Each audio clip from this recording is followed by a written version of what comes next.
Hi friends, welcome to Tamil life travel. நம்ம இன்றைக்கி ஒரு ஈவினிங் ஸ்நாக்ஸ் ரெசிபி தான் பார்க்க போகிறோம். வாங்க எப்படி செய்கிறதுன்னு பார்க்கலாம். அதுக்கு முன்னாடி நம்ம சேனலை இது வரைக்கும் சப்ஸ்கிரைப் பண்ணாதவங்க சப்ஸ்கிரைப் பண்ணிவிடுங்க. அப்படியே பக்கத்தில் இருக்க பெல் பட்டனை ப்ரெஸ் பண்ணி ஆளுங்கிற ஆப்ஷனை கிளிக் பண்ணிவிடுங்க. அப்போ தான் நான் போடுற வீடியோட அப்டேட் உடனுக்குடன் உங்களுக்கு கிடைக்கும். வாங்க வீடியோக்குள்ளே போகலாம். இந்த ஸ்நாக்ஸையே ஃபஸ்ட்டு மாவு பிசைஞ்சிக்கலாம். 1 கப் அளவுக்கு மைதா மாவு எடுத்துக்கிறேன். அடுத்து 1 டீஸ்பூன் அளவுக்கு உப்பு சேர்த்து நல்லா கலந்து விட்டுக்கலாம். இந்த மாதிரி நல்லா கலந்ததுக்கப்புறம் இது கூட கொஞ்சம் கொஞ்சமாக தண்ணி சேர்த்து நல்லா பிசைஞ்சு எடுத்துக்கலாம்.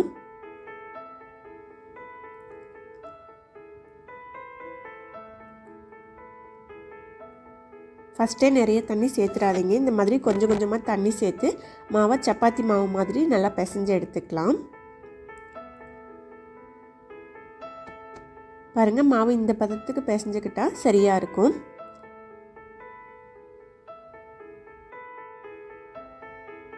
இது கூட 1 டீஸ்பூன் அளவுக்கு எண்ணெய் சேர்த்து இந்த மாதிரி ஸ்ப்ரெட் பண்ணிவிட்டு இது கொஞ்சம் நேரம் ஊற வச்சுக்கலாம்.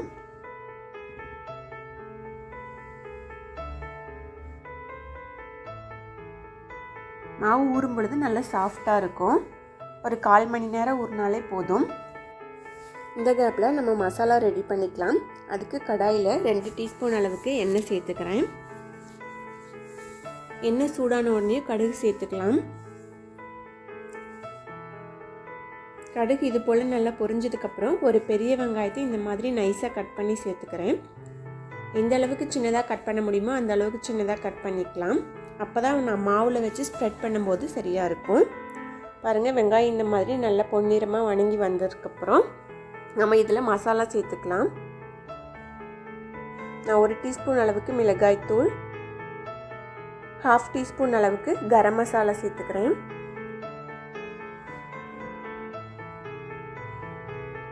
அடுத்து தேவைக்கேற்ப உப்பு சேர்த்துக்கலாம். இந்த மசாலாலாம் சேர்த்து நல்லா கலந்து விட்டுக்கலாம். மசாலாவோட பச்சை வாசனை போகிற அளவுக்கு கலந்தாலே போதும்.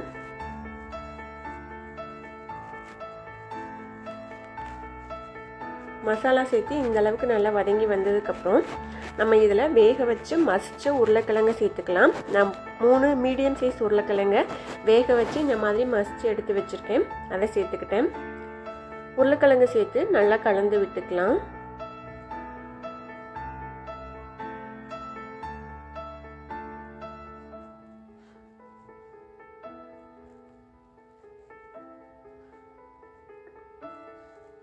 உருளைக்கிழங்கு மசாலா கூட இந்த மாதிரி நல்லா கலந்து வரணும். அந்த அளவுக்கு நம்ம நல்லா மசிச்சு விட்டுக்கலாம்.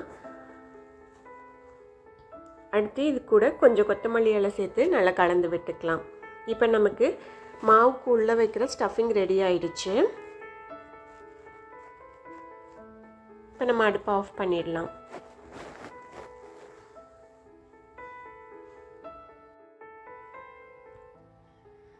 அடுத்து நம்ம பிசைஞ்சு வச்ச மாவு நல்லா ஊறிடுச்சு. பாருங்கள், நல்லா சாஃப்டாக இருக்குது. இதை நம்ம சின்ன சின்ன உருண்டைகளாக உருட்டிக்கலாம். நான் இந்த சைஸ்க்கு 3 உருண்டைகளாக உருட்டிக்கிறேன்.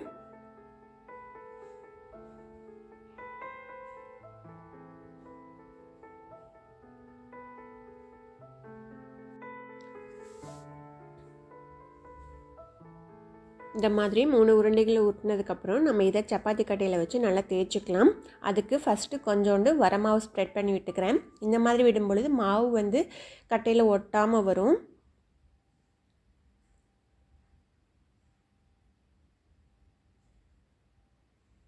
ஸ்ப்ரெட் பண்ணி விட்டுட்டு இந்த மாதிரி நல்லா தேய்ச்சி விட்டுக்கலாம்.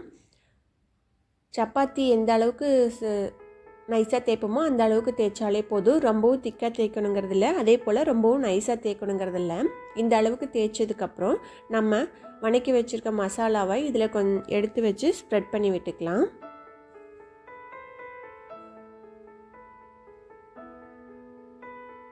இந்த மாதிரி எல்லா பக்கமும் ஸ்ப்ரெட் பண்ணி விட்டுக்கலாம்.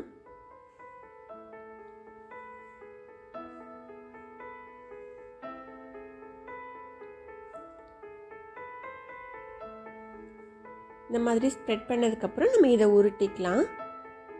பாருங்க, ஒரு கார்னர்லேருந்து நல்லா ரோல் பண்ணிகிட்டே வரணும். சின்னதாக ரோல் பண்ண ஆரம்பிக்கணும் இது போல். அப்போ தான் வந்து மசாலா வந்து எண்ணெயில் பொரிக்கும் பொழுது பிரியாமல் வரும். பாருங்கள், இந்த மாதிரி ரோல் பண்ணிக்கணும். மாவு துளி கூட ஒட்டவே இல்லை.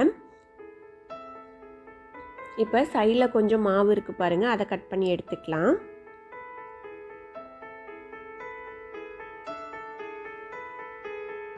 இந்த மாதிரி கட் பண்ணி எடுத்ததுக்கப்புறம் நம்ம இதை சின்ன சின்ன பீசஸாக கட் பண்ணிக்கலாம். எந்த சைஸ் வேணுமோ அந்த சைஸ்க்கு தகுந்த மாதிரி நான் கட் பண்ணி எடுத்துக்கலாம். நான் இந்த மாதிரி மீடியம் சைஸ் ரோலாக கட் பண்ணி எடுத்துக்கிறேன்.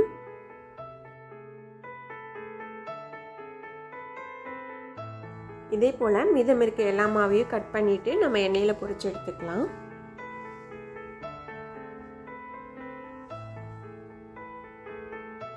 பாருங்கள், எல்லா மாவையும் நான் இந்த மாதிரி ரோல் பண்ணி எடுத்துக்கிட்டேன். இதை எண்ணெயில் பொரிச்சுக்கலாம். நான் பொரிக்கிறதுக்கு கடாயில் கடலெண்ணெய் சேர்த்துருக்கேன். எண்ணெய் சூடான உடனேயும் நம்ம கட் பண்ணி வச்சுருக்க ரோலை இந்த மாதிரி ஒன்று ஒன்றா போட்டு பொரிச்சு எடுத்துக்கலாம். டீப் ஃப்ரை பண்ணுறதுனாலும் பண்ணிக்கலாம், சாலோ ஃப்ரை பண்ணுறதுனாலும் பண்ணிக்கலாம்.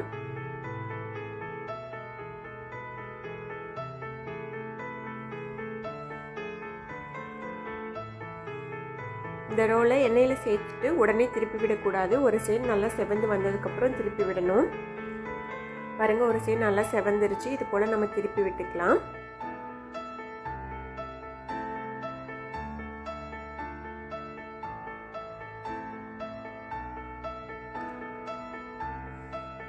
ரெண்டு சைடும் நல்லா பொன்னிறமாக செவந்து வந்துருச்சு. நம்ம இப்போ இதை எடுத்துடலாம். மசாலா எண்ணெயில் கொஞ்சம் கூட பிரியல பாருங்கள், நல்லா செவந்து வந்திருக்கு. இதை எடுத்துட்டு மீதம் இருக்க மாவையும் நம்ம இதே போல் பொரிச்சு எடுத்துக்கலாம். எல்லா மாவையும் பொரிச்சிட்டு நான் உங்களுக்கு எப்படி இருக்குன்னு காட்டுறேன். பாருங்கள், எல்லா மாவையும் நான் இது போல் பொரிச்சு எடுத்துட்டேன். நல்லா மொறுமொறுன்னு சூப்பராக வந்திருக்கு. வெளியில் நல்லா மொறுமொறுன்னு இருக்குது. அதே போல் உள்ளே இருக்க மாவும் நல்லா வெந்து வந்திருக்கு.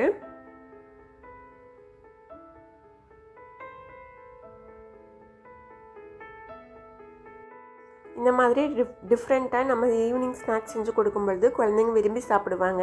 நீங்களும் இதே போல் செஞ்சு பார்த்துட்டு எப்படி இருக்குன்னு ஃபீட்பேக் சொல்லுங்கள். இந்த வீடியோ பிடிச்சிருந்துச்சுன்னா லைக் பண்ணுங்கள், உங்கள் ஃப்ரெண்ட்ஸ்க்கெல்லாம் ஷேர் பண்ணுங்கள். மறக்காமல் தமிழ் லைஃப் ட்ராவல் சேனலுக்கு சப்ஸ்கிரைப் பண்ணுங்கள். தேங்க்யூ.